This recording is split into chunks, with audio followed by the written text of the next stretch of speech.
basically a waltz worm, sexy waltz worm if you want to make it that way. Stick that there. This is just an Umpqua birdie jig hook, size 12. I'm going to match that with a 3.8 slotted tungsten bead, but you can use any size bead you like. I actually sometimes tie these really heavy for Putah for the higher flows, and I'm talking super heavy. Like I'll go easy 4.0, sometimes even 4.6, really big beads. Just because water is fast, just to get down really quickly.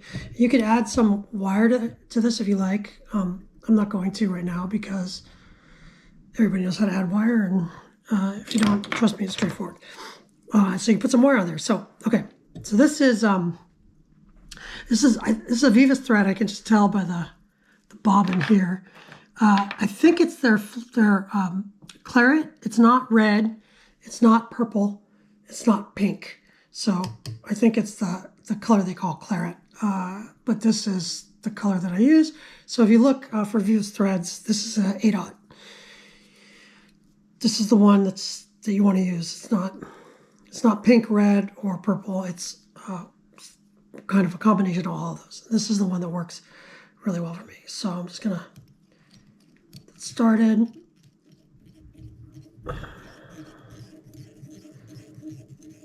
Dress that hook down to the back, down about there, to where the bar would be. That off. Okay.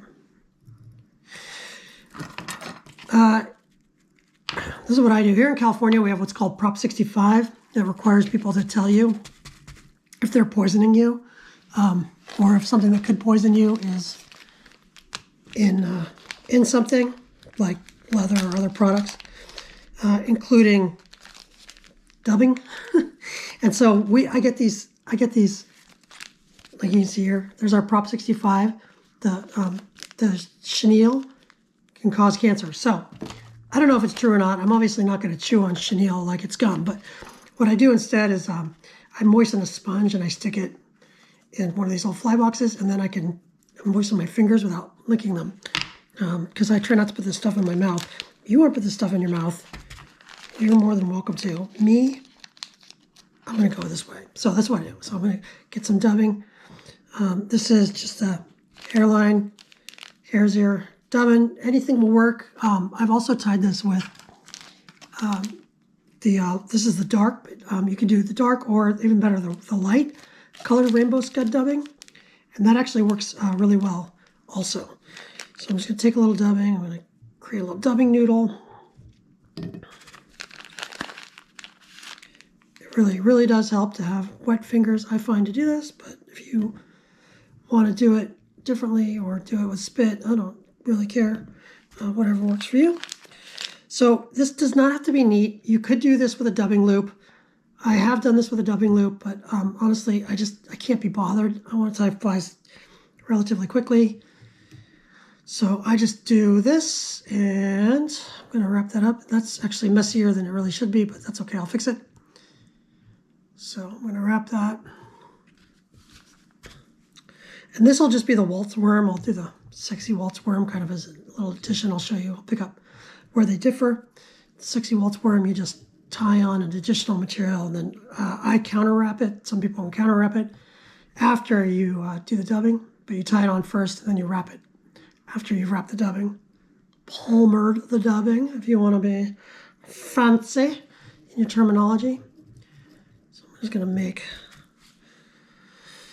some wraps on here.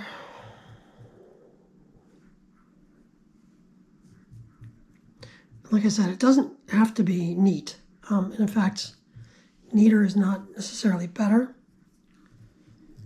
Just something resembling a tapered body. Don't do that. Get back up there, you. Stop it. Stay. Okay. That's going to stay. There we go. Technical difficulties. You can wrap back through the dubbing too. Don't be afraid of that. Just add more dubbing to cover that up.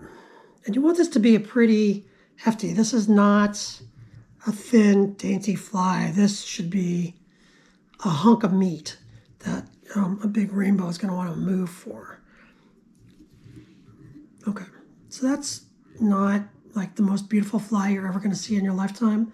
I don't care. It's good enough. I think my bead might be upside down, but I also don't really care about that. And then I'm going to build up a collar. And I know this is messy. It's not professional. It doesn't have to be. They're not judging you. And because this has to get down so quickly, where'd my whip finishing tool go? It doesn't have to be neat. It works. It works like this. Trust me, it really does. I swear, it works really well. And then I'm just going to give like a good,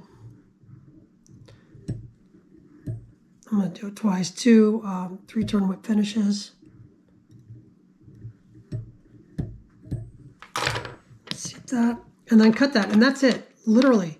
If you want to clean this up, like I probably would if I were planning to fish this fly, which I probably actually will, I'll just come through and I'll kind of clean up these stragglers a little bit just to make it a wee bit neater. But I've tied flies where I've just totally screwed up my dubbing loop with hare's ear and ended up having like just this mass of crazy hair, and that works. So this is the first fly. I kind of call it the Putah Creek Special just so I know what I'm tying. That means something to me. I didn't invent this fly. This is just a waltz worm.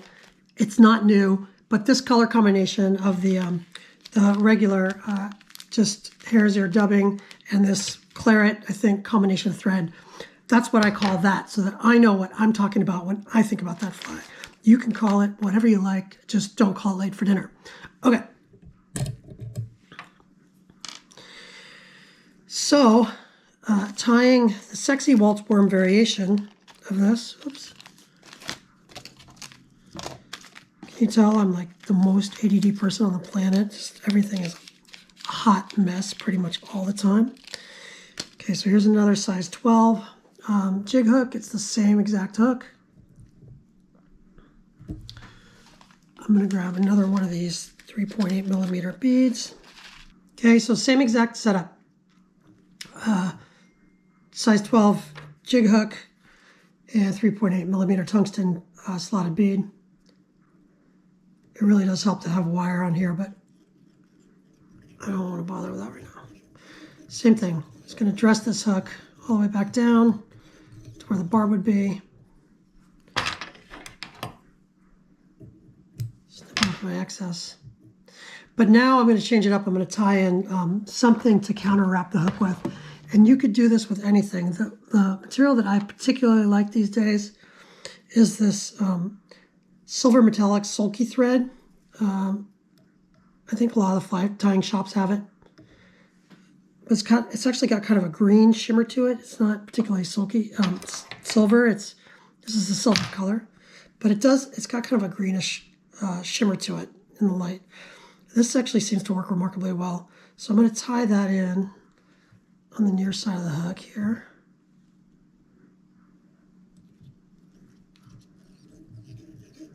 Again, I'm not really a very good fly tyer, but it works. And then I hook that over my vise just to keep it nice and steady. Okay. Get my fingers all wet so I can grab this hare's ear. And again, I'm just going to dub this thread just like before.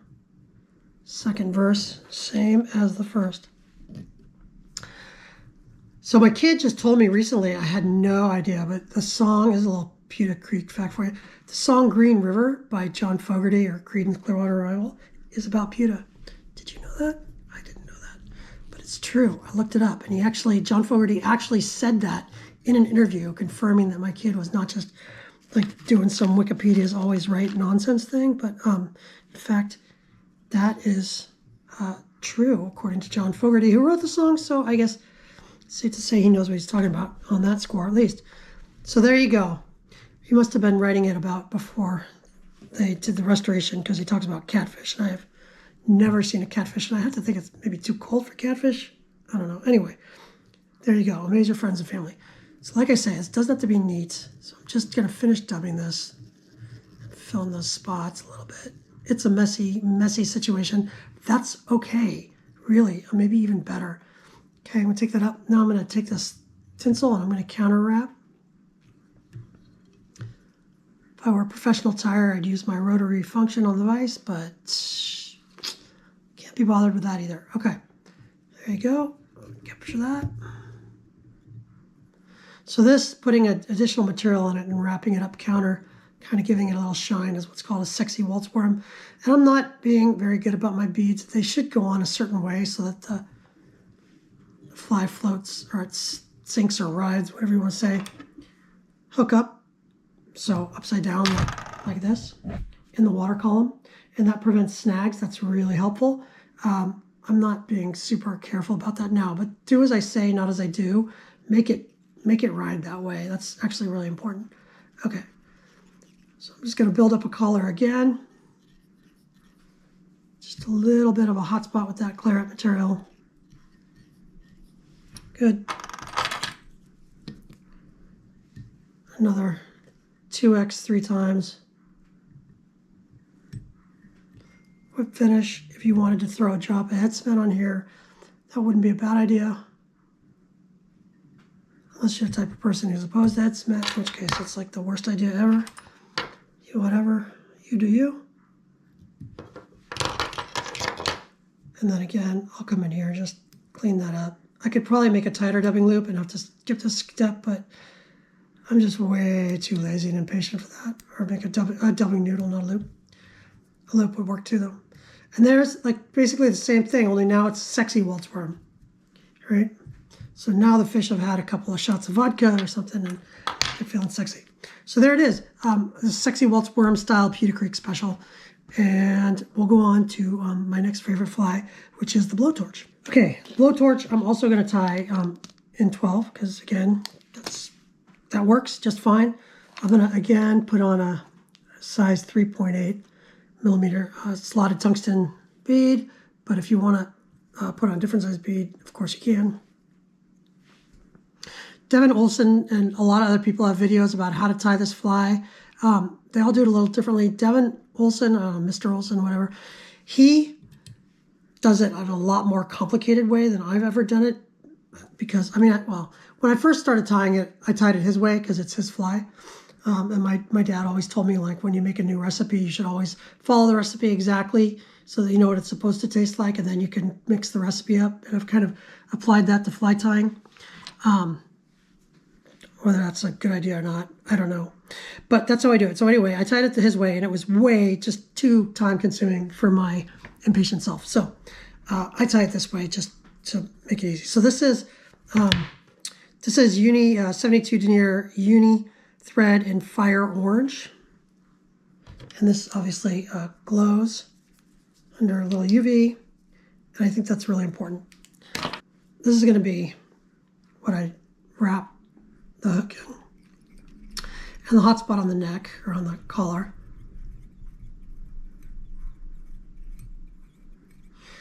And then what I'm going to do is I'm going to find Glow Bright floss, Glow Bright floss that more or less matches this shade of orange. I'm calling that pretty close. More or less the same shade. This is the Glow Bright number 5, I think, number 5 or number S. And what I'm going to do then is I'm going to pull off a decent chunk of that floss. And I'm going to fold it over a few times. Tie it, like line the ends up more or less, like you're doing a fitted sheet. And I'm going to do that once, twice, 3 times.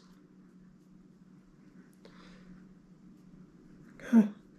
So there's my multiple overed glow bright, I don't know why it's so hard to say, Glow Bright floss thing. Okay. And then I'm going to tie that on the back of the hook with a couple of pinch wraps. And lash that down. And again, lead wire would help keep that bead in place. I'm going to trim off my excess here. And I'm going to pull this back and I'm going to trim it just past the edge of the hook. That's going to be my tail. Okay. And that doesn't matter if that little bit is sticking up because we're going to dub it. And then I'm going to tie on whatever you want. You can use wire. You can use flashabou. You can use hollow tinsel. For this one, let's see, why not? Yeah, let's go with this. Sure, it works. It really doesn't matter, I'm telling you. Just anything to give it a little sparkle. I'm going to tie on this Mirage tinsel in opal. Why aren't you cutting? You should cut. This stuff here. So I'm going to use that this time, but I've mixed it up, and I'll show some photos of different variations at the end of the video. And you tie them however you want. Whatever works for you, experiment, find out. Another thing that works, you can also use the this sulky in, sorry, it's my spouse. I'll be in trouble for sending that person to voicemail. This sulky tinsel in green, that will work. You could use the Vivus hollow tinsel. I would also go with green, but this will work just fine. So,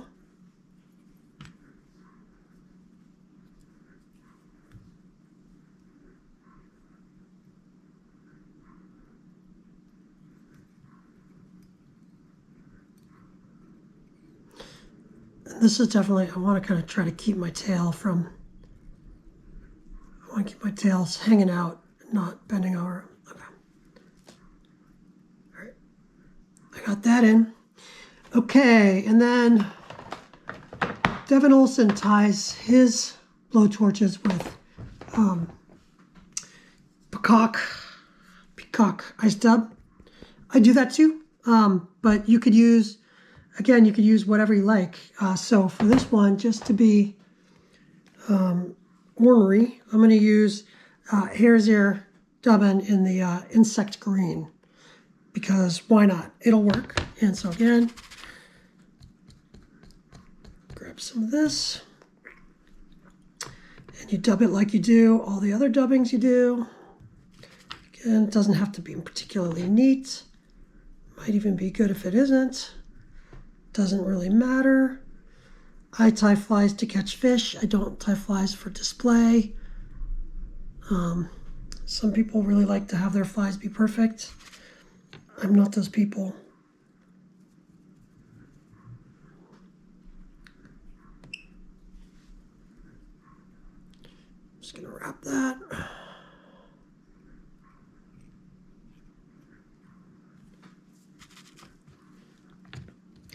And you want to leave a fairly decent space next to the bead so you can tie in your soft tackle collar, which is important.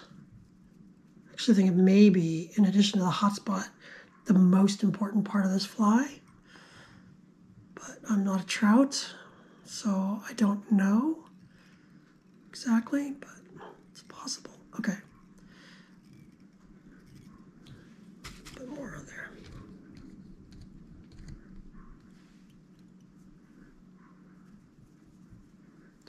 And you can see I'm a pretty impatient fly tyer, so I don't do everything super neatly. If you are a more patient fly tyer, oh man, I'm jealous. And, you know, Godspeed with that. But I can't be bothered because I got a lot going on. Okay, I'm going to counter wrap with this, just like before. My phone, this is like right when my family decides to blow me up. This is the only time I actually had the house to myself and could sit here and talk to myself without somebody bugging me. And they all decide to text me. Sorry about the in the background. Okay. So I've got that going. And then I'm going to grab CDC. You're going to be shocked to discover that it doesn't really matter what color CDC you use. But I'm going to grab this stuff here. This is Primrose Yellow. Why not? It's like a summer breeze or something. I don't know. Primrose. Okay. So I got my CDC feather. I'm going to preen these fibers back, leave myself a little anchor point, tie it with the curve down. This bobbin always comes loose. Again, make sure your beads are doing better than mine. Okay, so I'm just going to lash that to my hook. Pull it back and tie that in just so it's a little bit nicer. Okay, I'm going to trim off that excess there. Grab my hackle pliers. Grab that. Preen those feathers back. Barbels, I guess they are. And give that a good... Devin Olson does this sparingly. He likes a sparse CDC collar on this fly. I actually like it a little bit heavier. I mean, in part because I'm not going to save my CDC feather and like tie another fly with it. I know some people say you can, and you probably can, but I'm not. And so I don't know, I don't like to waste, so I just go ahead and use it. Also, I find CDC collars are just kick-ass. They just work so well. I mean, I wonder if you could actually just tie a CDC collar onto a hook and have fish take your fly, probably. So anyway, CDC is really slippery, so this bobbin is making me a little bit nuts. Don't have that much thread out, okay. So I'm gonna tie this on pretty good. I'm gonna come in here and cut off my excess. I do it this way so that I make sure I don't cut my thread accidentally. I've done that more times than I care to admit. And then I'm just gonna build up a collar, and I've got this fluorescent orange, so I don't have to tie in another material. This is probably a bit bigger collar. I probably should have gone with the dubbing up a lot higher than I did, but it's okay, it'll work. And I'm gonna build it up pretty thick to keep that. This is a really terrible looking fly, to be perfectly honest with you. But I bet you it'll work. So I may retie it and give you a nice looking fly. And then I'm just gonna pull these back and pinch them off at about the end of the hook. This is really horrible. The mistake that I made here is I made this gap too big. It should not be that big. It should be about half that size. So you know what I'm going to do? I'm just going to fill that in with a little bit more dubbing. It doesn't matter. Again, the fish, I don't think, care, and it'll probably work. But just for the sake of not looking like the world's biggest idiot, only the world's second biggest idiot, I'm going to fill that in, and I'm going to call it intentional. So I like to have the CDC as something to kind of bounce up against and pulse against. So I'm going to put a little extra dubbing on this side of the feather. There, that'll give it something to bounce against. Yeah, there, perfect. That actually is just awful. I'm going to have to redo this whole stupid thing. Anyway, that's good. It'll work. It'll catch fish, I promise. 1, 2, 3. And again. And you know what is great about this fly?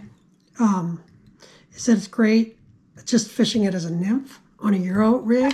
It's great under a dry fly as a dry dropper, as the dropper on a dry dropper rig. And it's an incredible streamer fly. I have caught so many, especially brook trout, using this fly as a streamer. It's size 12. Like, trust me, go to your local brook trouty place, put this fly on, and strip it like a streamer, just like you would, you know, a normal streamer. They will demolish us. And you can do this with any color CDC. You could do it with hairs, or you can do possum dubbing, any dubbing you like. You can use it wire. You can use flash, or crystal flash. You can use anything to do the wrapping. It'll all work, I promise you. Something about this profile, that's actually not as bad as I thought. Something about the fluorescent tag and the fluorescent collar and the CDC, it just works really well on almost any method you use it on. So there you go. My other favorite, Putah Creek fly. Try it on like a tight line at a 45-degree angle and drag it through the water column too. Just not quite a dead drift. Just give it a little bit of pull. And sometimes they will come out from cover on Putah and eat this fly if you do that. So give that a try too. Okay, the last fly I'm going to tie, I'm going to do it on a size 14 jig hook. And these are all barbless hooks because, of course, you got to be barbless at Putah. And I like the ones that come barbless. I mean, I can always smash them, but I'd rather just get barbless hooks, just because I tend to break a lot of hooks when I smash them. So this is size 14, but again, you could tie it bigger or smaller, whatever makes you happy. I'm going to use a 2.4 millimeter slotted tungsten bead, just because. Throw that on there. Sure, your bead is oriented the correct way. So I'm just going to use black thread. You can use whatever you like, whatever denier you want. This happens to be uni thread, 136 denier, black, but whatever. Black thread is more or less black thread. Use your fave. So I'm going to build up a bit of a collar just because I'm sick of having to fight with those beads. Wrap that down. Base of the hook. Snip it off. Clean that up a bit. Okay. And then again, I'm going to use that sulky, it says sulky silver on it. I don't know if that's actually a silver, but it's kind of the metallic, just plain clear, but it really does have a green shimmer to it, I promise. And this is my favorite material for this fly. It would work with whatever you wanted to do, but I think maybe it won't work as well. I don't know. I've had really good luck with this particular combination. Okay, so I'm just gonna cover my hook. People who are really, I don't want to say anal, but anal about stuff could flatten their thread and make this nice and smooth body. Just going to bring that back up. Just make sure you've covered your thread. This is basically a variation on a Paragon. So it's going to get built up with resin. Wrap this around, counter wrapping it. You don't have to counter wrap it. I'm not really holding anything in place, but I just kind of habitually counter wrap just because. So I'm making some spaced wraps, spiral wraps, just going around. It doesn't really matter how many, you know, make them more or less even. But again, the fish aren't judging you. And I think it'll probably work regardless. I'm gonna get that pretty secure. Again, I like to rotate my vise so that my bobbin hangs below and whatever I'm cutting is on top to ensure I don't accidentally cut my thread. Done that too many times. It's very embarrassing. Okay, I'm going to grab my resin. This is the Loomis, the thin. This works for me. It's probably not the only thing that would work. This is what I happen to have on hand. So I'm going to use it. And I'm going to put that on there. And actually, I should have finished this first. I'm going to whip finish it now. It really doesn't matter, I promise you.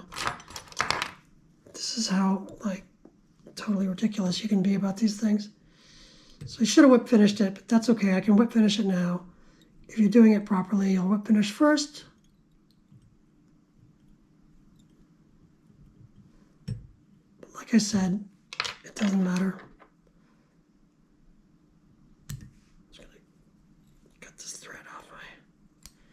Cut the resin-coated thread off. Put that over there so I don't screw that up somehow and tie something else with it.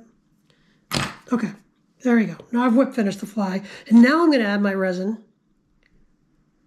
I should have whip finished first. Doesn't matter. So I'm going to put this on here and kind of try to get it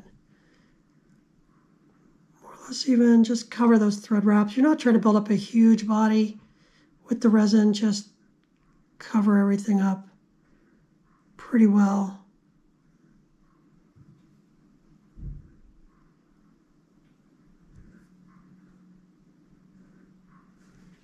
enough. Take my UV torch, cure that.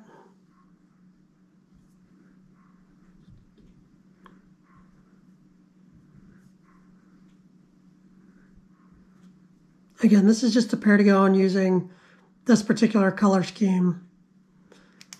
Doesn't matter.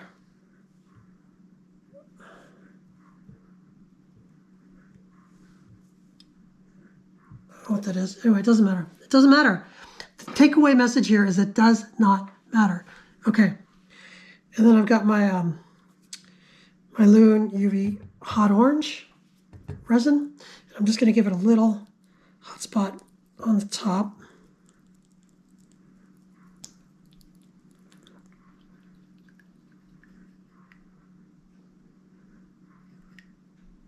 Just a wee little bit right on the very top.